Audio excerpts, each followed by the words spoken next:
wpada się w dołek, a znamy to wszyscy. Rady typu, no weź się w garść, no pomyśl pozytywnie, wyciągnij jakieś pozytywne wnioski z tej sytuacji. To nie jest po pierwsze pomocne, o ile nie zaczyna być wręcz okrutne. To jest trochę tak jak kazać przebiec maraton osobie, która złamała nogę. To po prostu się nie uda.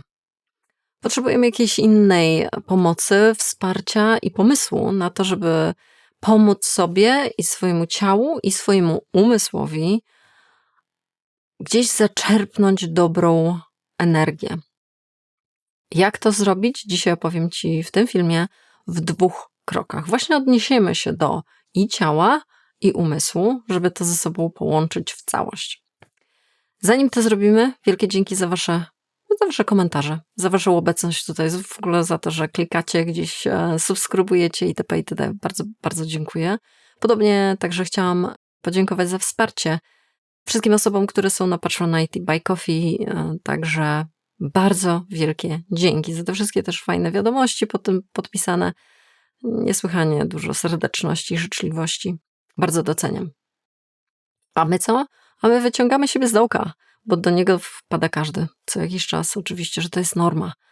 I przechodzimy do kroku pierwszego. Znajdź jedno bezpieczne miejsce w swoim ciele. To, co jest pomocne często w wychodzeniu z trudnych sytuacji, czy gdzieś jakimś podnoszeniu siebie na duchu, to jest to, żeby sobie zdać sprawę z tego, że nasze samopoczucie, nasze zdrowie, nasze funkcjonowanie, nasz dobrostan jest na suwaku, tak? To nie jest na zasadzie albo go nie ma, albo jest, czyli zero-jedynkowo, ale bardziej jest to taki suwak, po którym my się poruszamy. A to oznacza, że gdzieś jest minus, gdzieś jest plus, a my sobie tak raz w to, raz w to, raz jest więcej minusów i tutaj bliżej tych minusów, a raz więcej plusów i przybliżamy się do tego plusika. I to jest dobra wiadomość, ona jest bardziej realna niż te czarno-białe wizje. Ona jest bardziej realna, po pierwsze, a druga sprawa jest bardzo dobra, to wiadomość, dlatego że nawet jeżeli zbliżasz się do tego minusa i gdzieś tych więcej jest minusów, to nadal zawsze jest coś, co dobrze funkcjonuje. Nadal jest jakaś część ciebie, która jest spokojna. Okej, być może napięło ci się, nie wiem, ramiona, kark, głowa ci boli i tak dalej, ale nadal fajnym ćwiczeniem na odzyskanie spokoju i po prostu pomoc sobie, wsparcie siebie w takim momencie jest poszukanie, co w tej chwili, w tym kontekście jest w porządku. Jaka część ciała, bo potrzebujemy zakotwiczyć się w czymś. Dlatego zaczynamy od ciała. Jaka część ciała jednak nie zestresowała się tak mocno? Która część ciała nie tak boli albo się nie napięła tak mocno? I w tym celu dobrze jest na przykład sobie usiąść w jakimś fotelu wygodnym, zamknąć oczy, wziąć niekoniecznie super głęboki, ale jednak spokojny oddech i tak zeskanować swoje ciało pod tym kątem, żeby zapytać siebie, dobra, czuję, że mój żołądek się skurczył, napiął, czuję, że ramiona mi się napięły, ale na przykład czuję, że gdzieś moje nogi są jednak spokojne, są zrelaksowane, nie są napięte. Więc zwracamy selektywnie uwagę, co też jest wielkim, wielkim plusem w tym momencie, bo uczymy siebie zarządzania uwagą, czyli właśnie nie skupiamy się na tych gigantycznych minusach, które skaczą do oczu nam tutaj oczywiście, a my mówimy ale skupiam się na tych nogach, które jednak są spokojne. Nie czuję w nich napięcia. I to jest takie poszukiwanie, nazwijmy to wyspy bezpieczeństwa. Dajesz sobie sygnał, swojemu układowi nerwowemu, swojemu umysłowi, swoim myślom, całej sobie, sygnał, że nawet w momencie napięcia nie jest to czarno-białe i nawet w momencie stresu, jakiegoś wyzwania, problemu, część ciebie jest spokojna. Skupmy na nią uwagę. Poświęćmy jej uwagę i specjalnie poszukajmy jej i zostańmy przy niej przez 15-30 sekund. Jeżeli potrafisz dłużej, no to dłużej. i spokojnie sobie pooddychajmy, skupiając się właśnie chociażby na tych, czujesz, niezestresowanych nogach. I tyle. Przedłużmy tą chwilę, przedłużmy ten moment. W ten sposób budujesz, po pierwsze oczywiście właśnie to zarządzanie uwagą, po drugie świadomość, że nawet w trudnych chwilach nie jest wszystko absolutnie źle, a po drugie budujesz swój wewnętrzny zasób w postaci na przykład spokoju. A tego chcemy. Te zasoby są nam w tym momencie najbardziej potrzebne, ponieważ coś się dzieje źle, ponieważ jesteś w dołku. Więc chcemy wiedzieć, co w tym momencie jest okej, co w tym momencie trudnym działa. Bo coś musi działać. Nie jesteśmy tak zero-jedynkowi, jak nam się najczęściej wydaje. I to jest zakotwiczenie w ciele, zakotwiczenie w zasobach, zakotwiczenie w tej wyspie bezpieczeństwa. Przechodzimy do kroku drugiego. Krok numer 2. Pożycz głos od kogoś życzliwego. Co tworzy atmosferę, jeżeli jesteśmy w dołku i siedzimy w tym dołku? No najczęściej samokrytyka. Niestety, no właśnie dlatego to jest dołek. Dlatego też bardzo często jakby kopiemy ten dołek pod sobą sami i tak trudno jest nam z niego wyjść. Dlatego, że nasz głos własny, wewnętrzny jest głosem wewnętrznego krytyka. To jest trudna sytuacja, musimy sobie z nią jakoś poradzić, musi być jakieś narzędzie, które do tego będzie służyć jako tą linę, którą sobie rzucimy do tego dołka i sami po niej się zaczniemy wspinać do góry. Jeżeli nasz głos jest tylko i wyłącznie wewnętrznie krytyczny, no to pożyczamy głos od kogoś innego. Idziemy po pożyczkę. I tutaj bardzo ważne, żeby przypomnieć sobie bardzo dużo konkretów, bo jeżeli to będą jakieś tylko i wyłącznie ogólniki, no nie jest to aż tak źle, wszystko jest wspaniale, znowu powtarzam, to są rzeczy, które do ciebie nie trafią, one nie pomogą.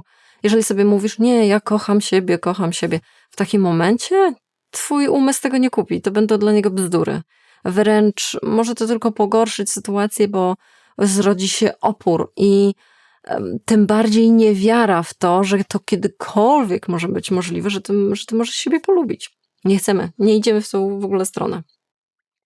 Chcemy za to troszeczkę ominąć jakby obwodówką tego wewnętrznego krytyka, dlatego potrzebujemy innego głosu. Drugiego głosu, który będzie konkurencyjny.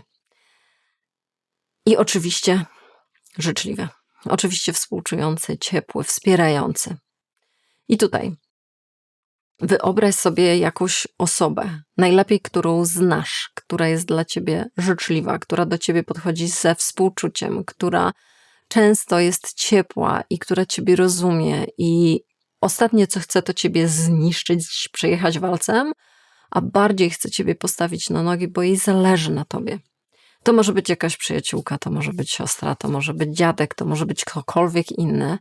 Jeżeli w tym momencie, taka mała dygresja, przypominasz sobie, że o kurczę, ja nie doświadczyłem albo nie doświadczałam takiego wielkiego wsparcia od ludzi, którymi się otaczałem lub otaczam.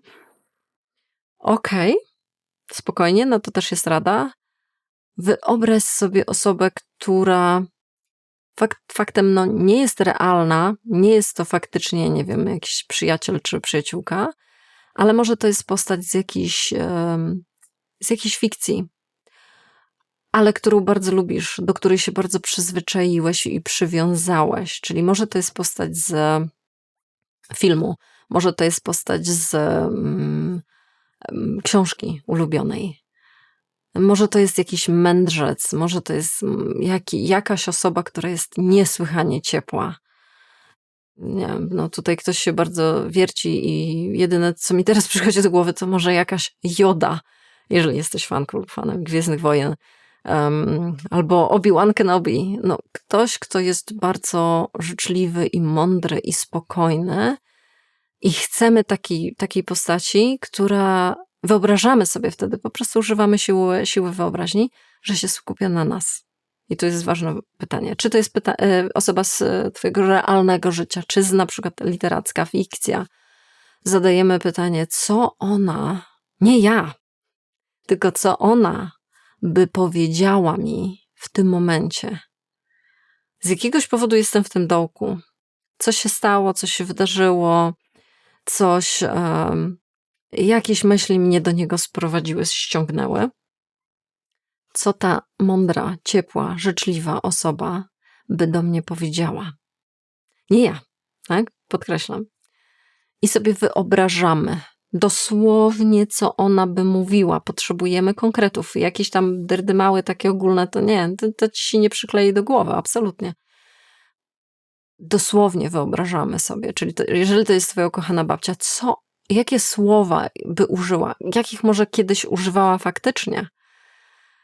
Niech one do ciebie wrócą. Jeżeli masz gdzieś obok długopis, kartkę, zapisz je, zobacz je. Niech one się zmaterializują, albo powiedz sobie je na głos. I skupiamy znowu, ćwiczymy zarządzanie uwagą, skupiamy się na tych słowach i dobrze jest pobyć sobie z nimi przez, 15 sekund, 30 sekund, minutę, kilka minut, jak długo potrafisz, żeby trochę przesiąknąć, jakby wchłonąć to dobro. Bardzo nam na tym zależy, a żeby to było możliwe, musimy świadomie skupić swoją uwagę na tym. Przez jakiś czas. To mogą być sekundy, mogą być minuty, ale musimy się na tym skupić. Czyli jakby zamiast całkowicie zmusić siebie do okazania współczucia sobie, jeżeli to jest niemożliwe, a w dołkach czasami tak jest, to pożyczamy to współczucie od kogoś innego, od kogoś, kto wiemy, że jest bardzo współczującą, ciepłą, dobrą, życzliwą osobą. Wyciąganie siebie z dołka nie jest aktem wielkiej odwagi, bohaterskich czynów czy siły, tylko według mnie jest aktem wielkiego współczucia wobec siebie, jest aktem życzliwości. Czy nie musisz być takim herosem, taką heroską, która walczy gdzieś o dobre samopoczucie i wymusza na sobie te tylko pozytywne wibracje, ale kimś, kto opiera się na znajdowaniu czegoś, co działa, na przykład w ciele, co jest spokojne, i głosu, który pomaga, jest ciepły. Czyli to nie jest akt siły i siłowania się ze sobą, to jest akt budowania relacji ze sobą. Tej, która oczywiście jest bardzo przyjazna, wyrozumiała i życzliwa. Czego jak nie właśnie tego potrzebujemy najbardziej, kiedy jesteśmy w dołku? Dla podkreślenia punktu drugiego, daj mi znać w komentarzu, kto to dla ciebie jest. Kto jest taką postacią, tak jak mówię, może być realna, może być fikcyjna, ale taką postacią, która jest uosobieniem tej życzliwości, której tak bardzo potrzebujesz. Daj znać w komentarzu. Każdy komentarz, każda subskrypcja, kliknięcie oraz to, że tutaj jesteś na koniec tego filmu, to jest wielki akt wsparcia wobec mnie i tego, co robię. Także bardzo ci za to dziękuję.